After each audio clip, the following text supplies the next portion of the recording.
Laki na binayaran nila mga dre, oh. Dito ngayon tayo sa Terminal 1. Na-pick up natin sa Project 8 yata to. Larga lang ng larga. May nga pala tayo, may incentive tayo ngayong week. From Monday to Friday. Oy, may booking tayo.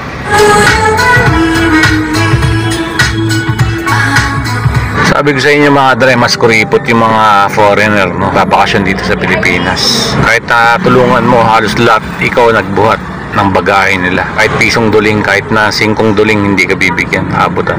Pero yung mga Pinoy sa Pinoy, mas galante pa. Kasambahay yun na-pick up natin. Laki ng inabot sa akin. Bali alas 3 na ng hapon kanina, naka 1.5 pa lang tayo. Mag alas 4 na yon. Kala ko hindi tayo makaka 3,000. Ito yung may nagbook from Project 8 yata yun, 1,000 pupuntang Terminal 1. Sunod-sunod na yung booking natin mga dre. Sa tingin ko makaka tayo ngayon, 3,000 plus. Mabalik nga pala tayo sa incentive natin mga dre. From Monday to Friday nakuha natin yung 1,200 na incentive. Monday papapasok yan sa wallet natin. 3,600 tayo. 14 mga dre. Time check tayo. Medyo na-late tayo sa pagbiyahe natin ngayong araw. Inaraw-araw natin yung biyahe. Gabi na tayo nakakauwi. Parang kahapon bumiyahe tayo, sinabihan tayo ng pasahero natin na daan daw sa drive-thru ng Dunkin Donut.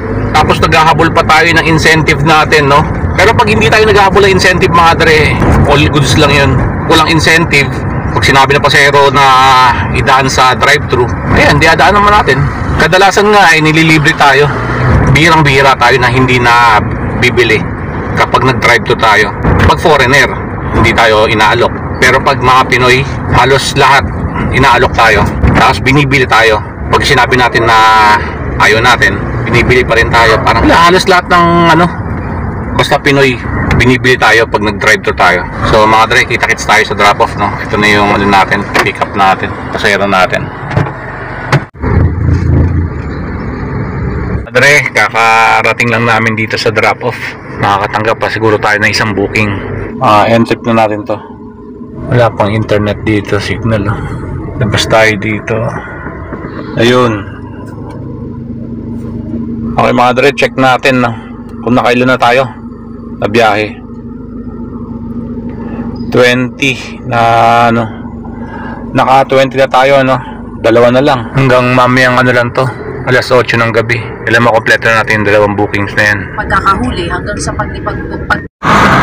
Bali naka-open yung natin, saver natin. Pag naghahabol tayo ng biyahe, naghahabol tayo ng maraming bookings para sa incentive. Napansin ko, ang daming saver sa umaga, halos lahat. Bihira lang yung standard na pumapasok. Dating ng 4 PM hanggang 8 PM, ilan lang yata yung saver saka yung mga PWD senior.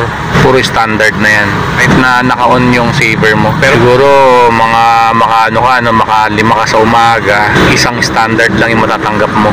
Wala pang pumapasok na booking. So naghahabol tayo ng oras, hanggang 10 lang yung sa umaga na biyahe natin para sa incentive.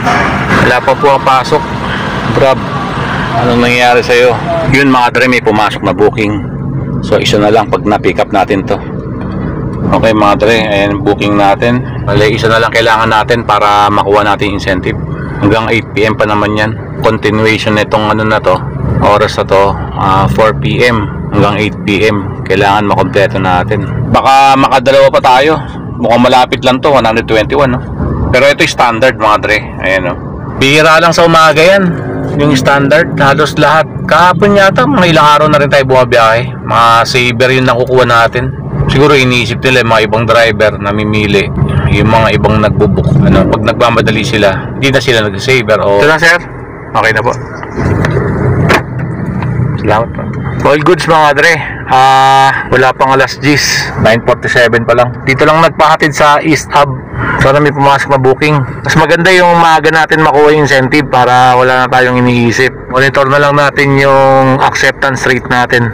Kasi pag bumaba ng 80%, yari tayo, hindi natin makukuha yung incentive. Ay, ano nangyayari sa'yo? Bali, tumabi muna ako dito para hindi sayang yung gasolina natin paikot-ikot. Wala naman booking na pumapasok. Ambay muna tayo dito. Sayang din, isa na lang. Pag walang pumasok, all goods. Mamaya na natin kunin yung incentive natin. 9:54, 5 minutes na lang. Madre, isa na lang. Wala, hindi natin maiiwasan talaga, no? Ayun, no? So, kailangan mataas sa 80%. So, naka 94 tayo. So, pasok tayo. Ang samantala, mga dre, tumanggap muna tayo ng booking kay Lalamove para hindi tayo ma-stuck doon sa isang tabi. 200 kg naman to. Pag na-pick up natin to, pwede pa tayo tumanggap ng isang booking kay Grab. Kailangan muna natin makita kasi minsan may 200 kg na kinakarga kay Lalamove. Ang dami. Halos pupunuin yung sasakyan mo. Bali, lumagpas tayo. Ang gulo kasi ng number ng bahay dito. Waiting tayo ng booking dito, mga dre. Ilalabas lang daw yung di-deliver natin.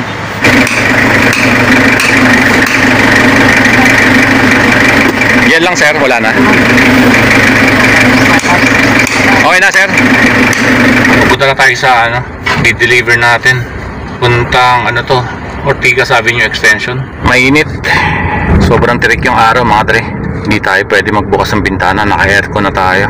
Sobrang init kasi may mga dini-deliver tayo mabaho. Yung dini-deliver natin, sako, naka-box. So deliver lang tayo. Ngayon nga pala, so di ba papuntang Pasig tayo, no? Sa Lalamove. May tinanggap uli akong booking papuntang Pasig din, Lalamove din. Tingnan natin mamaya kung sino mas malapit. Nahin natin i-deliver. Konti lang yung natin, box na kinarga dito. Pwede pa sana tayo magsakay ng tao eh. Bale, tinanggap natin booking 300 kg to kay Lalamove. Bale, ito yung dalawang booking natin. Yan yung isa, yan yung unang na pick up natin. Ito yung pangalawa natin. O, pupuntahan pa lang natin to.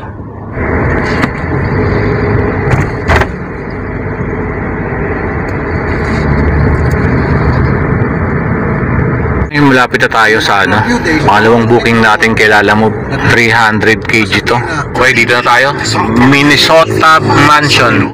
Bali, mga dre, baba daw tayo, tayo magkakarga ng i-deliver natin. Nakalagay naman dito sa app, sa pag-book niya, na loading and unloading. Baba na tayo. Pupuntahan pa natin sa sa loob ng building. Okay, mga dre, tara. Bali, ilang piraso to, ma'am? 5 po. Ang problema, nawalan ako ng internet. Ay. Kasi pares Pasig yung di-deliver ko. Dalawa. Ito yung isa. Pero pares Pasig naman. Kung sino mas malapit yun ang unahin ko. Sige, wait lang. Hindi nila kaya dahil May edad na.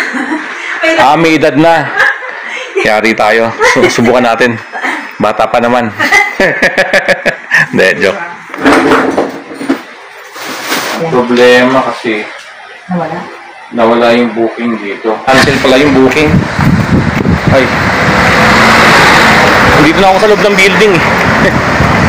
So tumanggap ulit ako ng panibagong booking natin. All goods na rin yun, madre. Hindi natin na-pick up. Pero sayang yung effort natin pagpunta natin dito, Kasi nandito na tayo eh. Saka medyo mabigat yung natin. Pipick upin natin. Kasya kung kasya. Kaso nga lang mabigat, madre. Bakit yan inalis yung booking natin kung kailan andun na tayo sa sa pick up location? Parang mga adventure. Ganyan yung taas ng ng Toyota Rush eh. Ay, madre, kaka-arrive lang natin dito sa second booking natin. Ilang piraso po yan? Dalawang piraso po. Okay. So, ito i-deliver natin. Kagilid na lang. Yan. Yan. All goods, mga dre. Dalawang booking. Parang ito, mga dre, mabaho. Goma. So, bukas tayo ng bintana dun. Hindi natin kaya na walang aircon. Sobrang tirik yung araw. Mainit. Bali, mga dre, amoy goma talaga. Kaya tayo nag-face mask na tayo, mga dre. Ang baho ng goma. Masakit sa ulo. Kaya nagbukas tayo ng bintana. Ganyan lang kalit. Tapos naka-aircon tayo. So ganitong oras pa lang traffic na magaga pa. Mag-alas 12 pa lang ng tanghali. Ito yung pagtawid mo, karami na. Iniisip ko paano pag sinimulan na yung rehabilitation sa EDSA. Ilang oras kaya tayo makakarating nun, Nakakagutom tong amoy ng goma. Bale, ito yung booking natin, yung dalawa. Okay, madre, bili muna tayo ng ulam natin bago natin deliver to. Total, malapit na tayo sa dun sa area kung saan natin di-deliver to. Okay, mahiwagang lalagyan natin. Tara, dali natin to. Tinalagay yung pagkain natin. Okay na mga dre, na-drop na natin. Lalabas pa tayo. So, diyan natin na drop off yung isang booking natin. Tapos, lalabas pa tayo dito. Sa kabila lang pala yung isang booking natin. Kasi double booking yung ginawa natin. All goods na yan, malapit lang. Bali, mga dre, nung bumili ako ng ulam, si ate, pinunasan pa ng maduming basahan yung loob ng lalagyan ko. Linis daw yun. Nanggigitata. So no choice tayo, kainin natin to, sayang yung 80 na binayad natin. Kaldereta pa naman yung binili ko. Pinunasan pa niya yung loob kasi basa daw. Pero yung pinagpunas niya, nanggigitata na basahan, nakasabit. Okay na mga dre, ito yung dineliver natin. Colleges, Mainit. University of Perpetual Health So System. na-deliver na natin yung dalawang natin, Tutok na. bookings natin kay Lalamove. Ngayon natin mag-grab. Pero kain muna tayo yung nabili natin. Kung kakainin ko tong kasi pinunasan pa ng Kung sana kung pinakita sa akin nanggaling sa cabinet. Oh, di ba? Malinis. Nanggigitata. Pinunasan. Ay, malinis naman daw. Tabi muna ako dito. Kainin ko muna itong nabili natin pagkain. Na panghinayang naman kung hindi natin kakainin to. Sayang kasi mukhang masarap naman. Kaldereta. Yun lang. Yung malinis natin lalagyan, pinunasan ng madumi. Nabasahan. O, kakainin pa rin natin to. Naka-prepare na tayo. Okay, all goods. So, nag-online na agad tayo. May booking tayo pupuntahan ngayon. I-booking na si Grab ulit. Kakababala na pasero natin dito sa Santa Lucia. Tapos may pick up tayo dito rin. Okay mga dre, nasa tayo ngayon? Sa Upper Antipolo. Paglagpas ng City Hall. Yun, may pumasok ng booking dito. Yun may booking ulit. Bago tayo dumating sa drop-off. Hindi ko napansin tong booking na to. Biglang pumasok. Nagulat na lang ako, may booking na agad eh. Dito yung pick up natin sa SM Taytay. After na tong booking na to, mga dre, pahinga muna tayo sa isang tabi. Abangan natin yung alas 4 rush ang traffic para may tayo energy tayo para mamaya magpahinga tayo kahit na isang oras. Hindi ko nga alam kung anong oras tayo makakarating sa drop off na to. Medyo malayo-layo ng konti.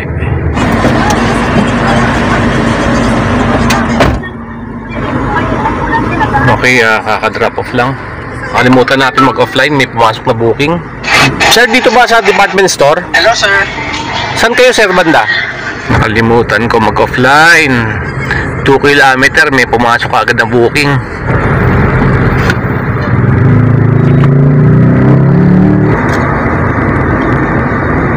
Mukhang ito nga sila. Galing sa loob.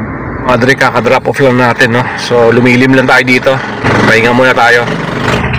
At larga tayo mga 4 o'clock to 4:30. Alright.